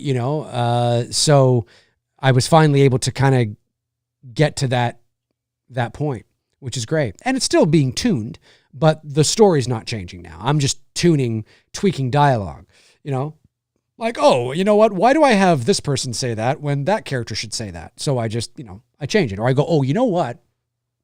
I should develop this just a little bit more. Have them say this extra sentence, that kind of thing. But the story doesn't change. So it's good. It's good. It feels great to finally be in that position, to finally be in a position where I can I can be there and like I said, I've created a lookbook and be in a position where I'm ready to start, moving forward and exploring other areas. But whether or not, this will be a crowdfunded project, I don't know. Because I don't know what the budget will be. If I could make the house on Port Robinson Road for $30,000, well, then I would just crowdfund the movie. But there is no way in hell that I could make a movie for $30,000. I mean, you can make a movie for $30,000, but it's going to look like you made a movie for $30,000. So, no, this is, I mean, I don't know. I mean, I don't know for sure, obviously, but it's probably at least $1 million film, if not more. I don't think it would be any more than 5 million. It might be like a 1 or 2, maybe $2 or $3 million. Like it might be in there, and it's only because I think about the things that may need to be done. Like obviously, like I said on my last show, somebody asked, would I go and shoot, obviously the real house burned to the ground, but would you go and find another abandoned house to shoot at? And it's like, well, the short answer is yes. But that may be only good for exteriors. I mean, you don't want to shoot necessarily on location in a real abandoned house because of, health and safety. And so the interiors may have to be built on a sound stage, right? So, and then at that point, maybe the entire house is built on a sound stage, right? I mean, who knows? I'm not saying that that's going to happen, but those are the things you think about, right? And then of course, I mean, obviously there's lots of things to think about and what would, increase budget, what would, there's just a lot of, I haven't done a breakdown of how much this would be, but it's much, it's a much larger endeavor than the two Billy films combined. It's much larger. There's more locations. There's more cast. Obviously a house and scary stuff and elevated stuff. And, there's a lot of stuff, a lot of turning wheels. So it's not something I don't think, like I said, I don't think at this moment I have a big enough following to crowdfund $1 million. I just don't. You never know. You never know unless there's an angel investor watching that's got a hole in his pocket and he's just like, oh, dude, I got money burning a hole in my pocket right now. I got listen, I'm comfortable. I got 90 million in the bank. You want 2 million to make your movie? Here you go. Okay, great, amazing. Thank you so much. You know what I mean? But that's not usually how it goes. Usually. So we'll see. All right, we'll go a few more minutes. We'll go a few more minutes and then we will call it a day. But thank you for tuning in, everybody, for this little Sunday afternoon kind of hangout. Just hanging out, having fun. Chris CM says, I don't know, Dave, you managed to make a $60,000 movie look like a $6 million movie. That is true. That is true. So maybe I could take a $2 million movie, make it look like a $30 million movie. That is true. It's not really about production value as much as it is, the logistics of what's involved, like building a house on a soundstage, right? You know what I mean? Or building the interiors, right? And then, the logistics of, let me just hang on a sec. I want to see something here. Hang on a sec.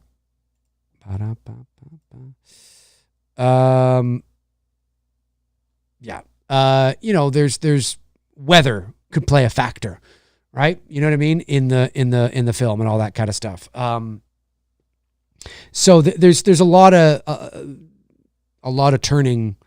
Yes. In terms of production value, I mean, you can listen, if you know what to do, if you know what you're doing, you could use a Sony FX3 or, a Canon C300 or a really good, full frame DSLR, whatever it is.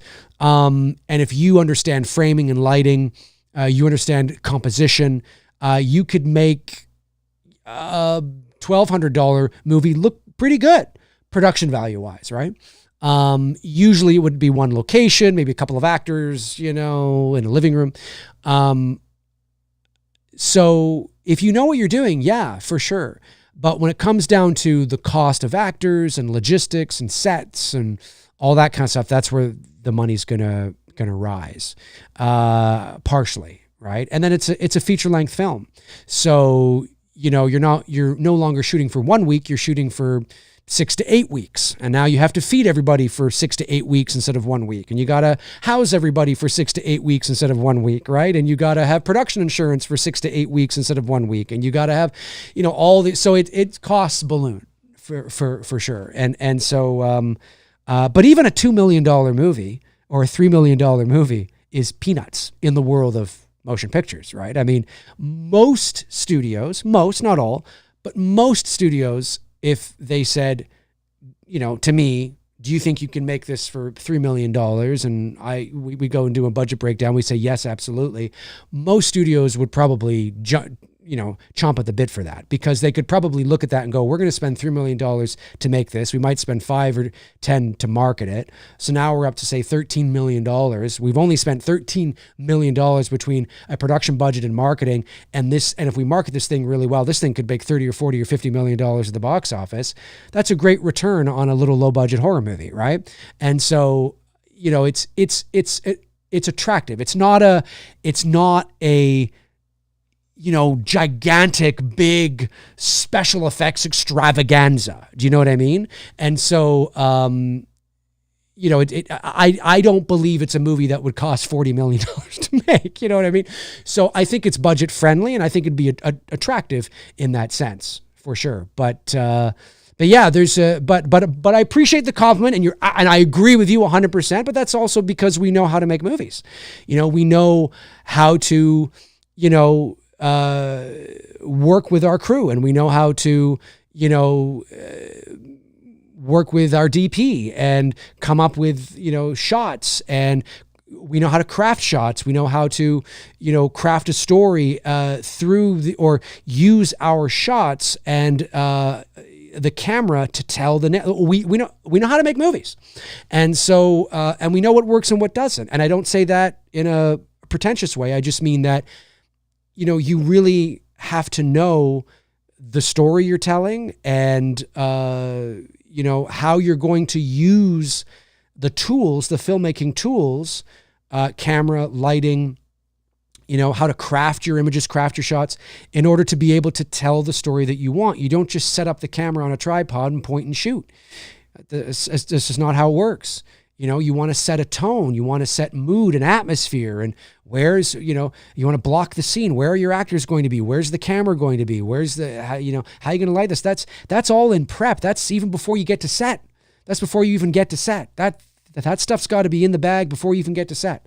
And that doesn't mean that things won't change when you're on set. I mean, there's always things that change, but so yeah, and of course we were very lucky to be able to afford to be able to shoot on cinematic grade cameras like the Arri Alexa, right? And so, and be able to use Master Prime lenses, and to be able to work with Greg, who's a professional DP, and a team that works within Canada's film and TV industry. These aren't our friends. I mean, they're our friends now, but these are professionals. Our crew was professional, right? And and thanks to you guys, we were able to afford to hire them.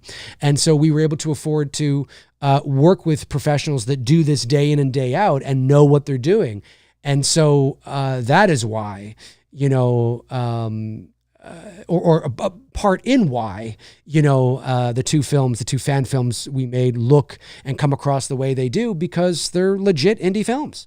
And so the house on Port Robinson Road is going to be no different. It's going to have a higher budget, but the production value will be just as professional as anything that you see. That's absolutely, the truth. So, very excited about it, obviously. And I appreciate, again, I want to say that I appreciate all of your support and your encouragement and your just support for, the film and the idea. It does mean a lot.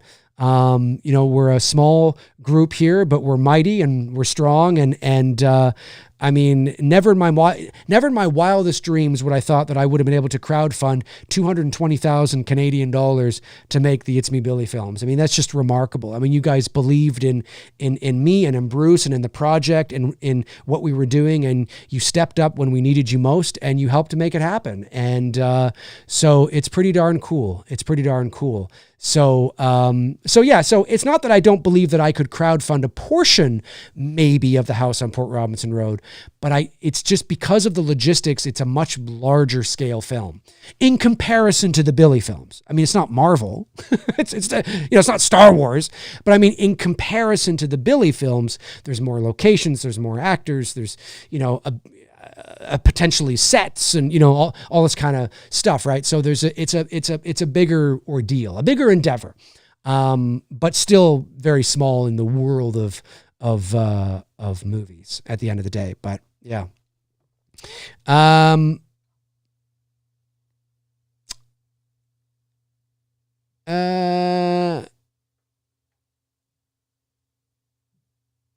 Brandon Collins talking to Alex. Happy Sanjo says Chris Stuckman hardly hit 1 million, and he has millions of subs and been doing this for 15 years. Raising 1 million is hard. It is, but he raised. I thought he raised over it. I thought he raised a ton. I mean, in his first. I thought he raised over it.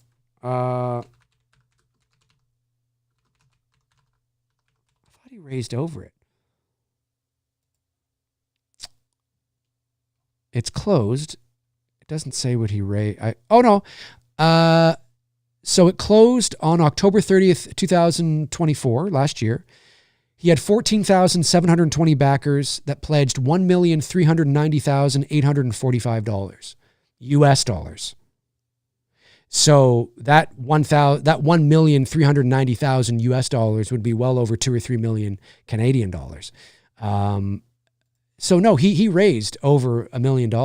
And I remember when he raised, and he's got 2 or 3 million subs. I remember when he raised, I think in the first, because it was in my feed all the time. I think he raised. In the first 24 hours, he raised $200,000 or something it was something ridiculous like that.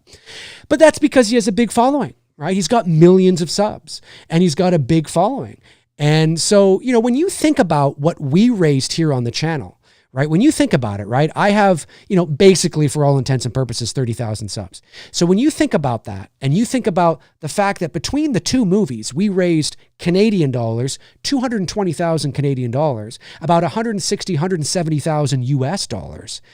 That's really good. That's really good. That's amazing. When you think about it, that's amazing. That's amazing. And that's really cool. So if I had 1.5 million subs, I might be able to raise $500,000, which would be a great start for the house on Port Robinson Road. Maybe not enough to make the movie, but certainly enough to enter serious development. You know what I mean? Serious development. Now, I mean, it might be enough to even get a name on board, right? You know what I mean? I seek a name.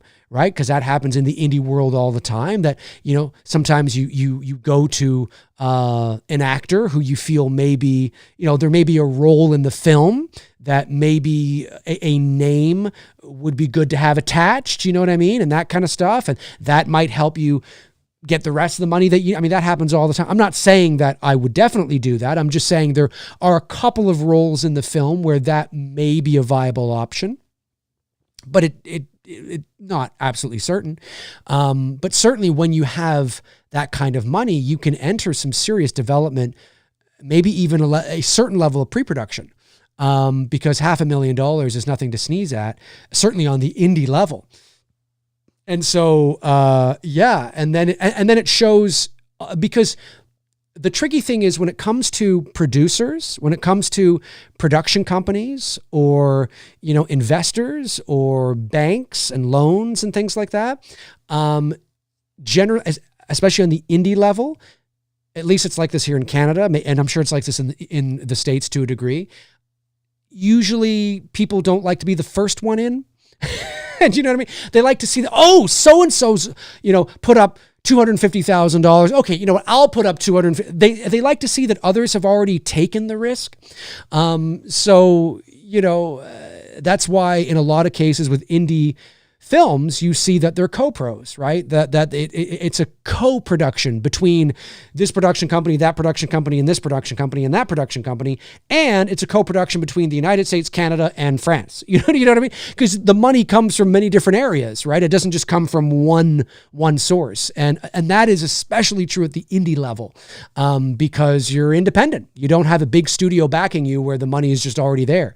So you got to do your due diligence and your groundwork and try to figure out, well, maybe I can raise a bit of the money on Indiegogo, and then I can seek out a loan from this bank maybe, and then I can maybe raise a bit here, or maybe an angel investor, and then there's an independent production company that comes forward, really likes what you're doing and says, well, you know what, maybe we can help you raise an extra $500,000 and whatever. And that's sometimes that happens. Not sometimes, that happens a lot.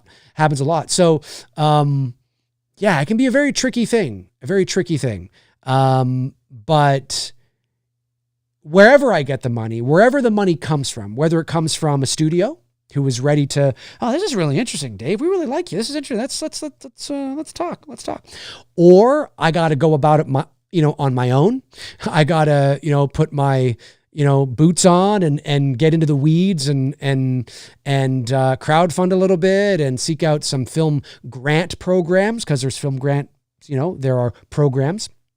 And then, try to get it from a lot of places. I don't really know. But wherever the money comes from, I'm very excited. I'm passionate, obviously. I have a very strong vision for it, and for obvious reasons. And I'm very excited to be able to make the movie. I think if I can make it the way that I see it, I think you guys are really going to like it. Yeah. Just say that. Alex Shambach sends in a member chat, and a member for 19 crazy months. Amazing. Says, Dave, would you take the risk of teaming with a studio if it meant you had to cede some of your creative freedom, or even if you could market the film? Rooting for you as always. Thank you. It all depends. My argument for this is always going to be, for better or worse, this is a personal project. I have a very clear vision of what I want this to be. And if somebody has taken an interest in this project, that means there has to be something about my vision and my idea that has really made their ears perk in order for them to want to invest or take an interest. And so my argument would then be, trust me. Let's talk. I always want an open dialogue. If it was a studio, I never want to get on the bad side of, a studio, but let's talk. Let's tell me your concerns, tell me, and I'll tell you my ideas, and maybe I can win them over. Even though it would be my first feature film, maybe I can win them over, and maybe they can, maybe they get to a point where like, we're investing $2.5 million. It's not that much, not that bad. We like this guy, we like the cut of his jib. We like his moxie, and maybe I can win them over, and they give me some pretty decent creative freedom. Or maybe it's absolute hell. But chances are I'm probably going to know it's hell beforehand, just by maybe the approach. I would want it in my contract. And I only say this about, I'm not trying to be a prima donna. I'm not trying to be a diva. I only say this about this film because it's personal, because I've been working on it and thinking about it and dreaming about it for 25 years, longer than some of you have been alive. And so that's the only reason why I feel the way I do, right? My vision is very clear. That doesn't mean I'm not open to suggestions or notes or, of course, absolutely. A good idea is a good idea. A good idea is a good idea. But I'm not willing to sacrifice the creative integrity of what this film is and shift directions completely, and then it ends up being a fraction of what I had always imagined it would be. I'm not willing to do that. I will Rocky this thing. I will Sylvester Stallone this thing. Sylvester Stallone hung around, and now that was a very different time, mind you, where that was probably more acceptable. It's probably a lot harder to do that today because there's just so much content and so much shit. But I'm willing to give it a shot. If somebody's like, well, no, we want it, but we don't want you to direct it. Well, we want it, but we want to put the draft, this script through 5 different rewrites. Well, we want it, but we want to attach, all these other people that we want. No. Then why do you want it? You obviously want it for some reason. You want it, but you want to change it? That doesn't make any sense. Doesn't make sense. If anybody's going to be interested in this, they're going to be interested in this. And this is what you're interested in. That's why we're having this conversation right now, is it not? Yeah, but we want to change it. We want to take you out and put you in it. No. And like I said, I only feel that way because of this movie. If it was another movie, I wouldn't be feeling this way at all. I wouldn't be feeling this way at all. If it was a movie. Now, listen, every filmmaker and director does not want a studio breathing down their neck every single day and impeding on their creative vision. Of course. But I would be more lax if it was a film that I was hired to do. I didn't write the script. I have no emotional attachment to it, on the outset, right? Or on the onset. Obviously I will become emotionally attached to it the more creatively involved I get, but it's not something I had written. It's not something that I'm personally, and so if, the studio has notes, like, okay, it's fine. I mean, that's show business, right? But this film it's too important to me. It's too important. And I'm willing to be Sylvester Stallone. I mean, that's what he did. I mean, there were a lot of people that wanted that film, but they didn't, or that script, but they didn't want him to play Rocky. They didn't, and I get it. Like, I mean, I totally get it. He hung on. And eventually they're like, well, okay, but we're going to only give you this much. And we're going to have this guy direct, and we're only going to, and he's like, all right, I'll take it. He took it. And it became a phenomenon. And I'm not saying the house on Port Robinson Road is going to become a phenomenon. Nobody knows. I'm just saying that he hung on, and he did it. And the film was nominated, and he's at the Oscars with Muhammad Ali. I was like, what the hell is going on? What the hell happened? And it became one of the most iconic characters and franchises in the history of motion pictures. I am not saying that that's what this is. That's not what I'm saying. I'm just saying that, like Sylvester Stallone, it was personal to him because it wasn't just about boxing, right? And so this is personal to me. And so it's important that I hang on to it. And until somebody comes along somewhere and says, let's do it. Let's do it. Let's do it. Let's fucking do it. Let's do it, baby. That's what it's going to be.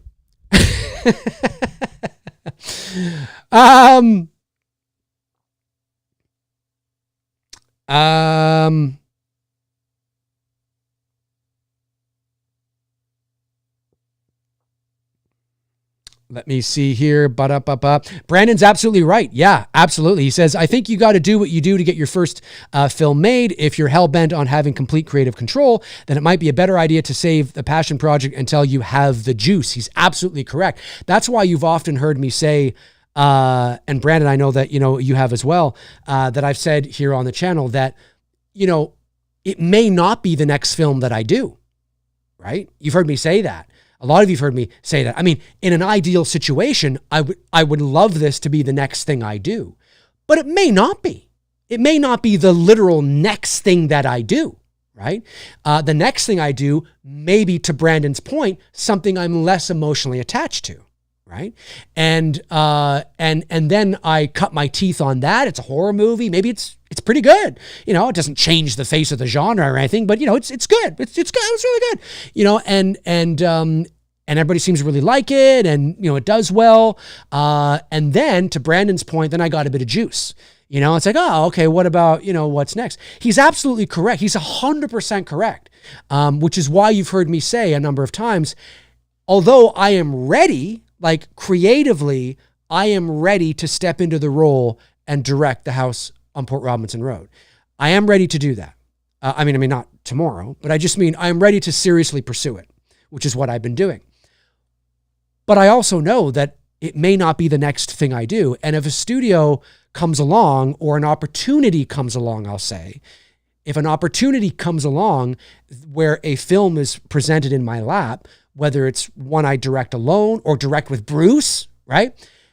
Yeah, of course we're going to take it. We're like, yeah, this is really good. I think we can do something with this. Yes, because to Brandon's point, that opportunity is big because that opportunity may mean the life of the house on Port Robinson Road, right?